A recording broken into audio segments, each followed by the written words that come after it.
This morning we're launching a new series called Today's Real Heroes. Our national correspondent Natalie Morales is here with an unforgettable pair. Natalie? And it's a story you have to see to believe. Our real heroes today are Dick and Rick Hoyt, better known as Team Hoyt. And if you haven't heard of them yet, be prepared. They're almost legends in their own right, and you'll see right now why they are heroes to so many.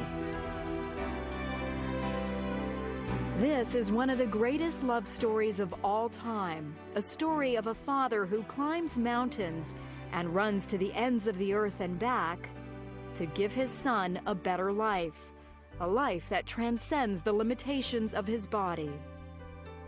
Rick Hoyt's fight started at birth 44 years ago when the umbilical cord was wrapped around his neck. He looked beautiful and he was strong and he was laying on his stomach, and I thought he was doing push-ups. But what it was, he was having spasms. The doctors told Dick and Judy Hoyt that their son had cerebral palsy and would never be able to walk or talk. They said, forget Rick, put him away, put him in an institution. He's going to be nothing but a vegetable for the rest of his life. And we said, no, we're not going to put Rick away. We're going to bring Rick home and bring him up like any other child. So when the Hoyt family went to the beach for a swim, Rick went too. He'd sink down at the bottom and he'd look up and start laughing. He played street hockey. We'd just get a stick and push him in a chair and hold the stick for him. We did everything with him that we did with the other two boys. And Rick responded. And you look in his eyes, and he was looking right at you, and you could tell that he understood everything they were talking about. But it wasn't until he was 12 when Rick found his voice, called the Hope Machine, a computer system created by a team of Tufts engineers.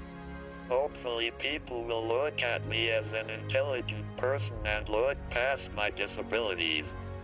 He could tell us exactly what he wanted, how he felt, you know, where he wanted to go.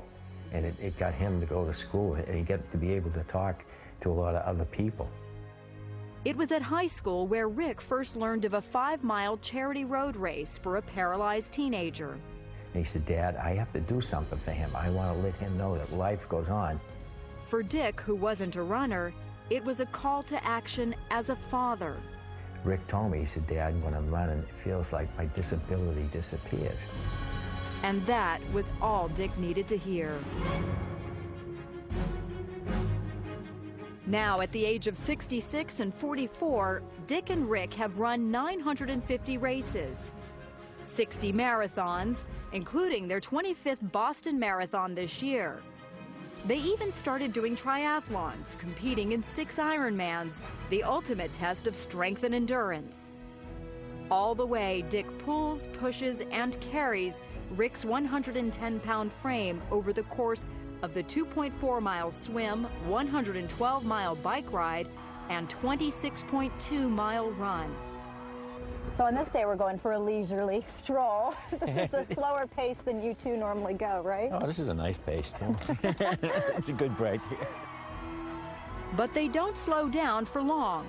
As long as we're still having fun, we're enjoying it, and we're healthy, we're going to continue doing it. But it's Rick's achievements on the sidelines that are most awe-inspiring.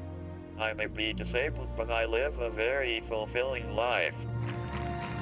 Not only did Rick graduate from high school, but also from college, earning his degree from Boston University. And he now lives in his own apartment. I have shown to disabled people that they don't have to sit back and watch the world go by. They too can go to school, get a job, and be included in everyday life. The Hoyt's motto is simply, you can.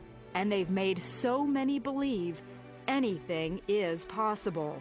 He's competing in road races, he's competing in triathlons. And all of a sudden, all of these videos are popping up on us, and people are emailing them around the world, and it's just a great feeling. I read them an email they recently received, one of thousands, from a perfect stranger.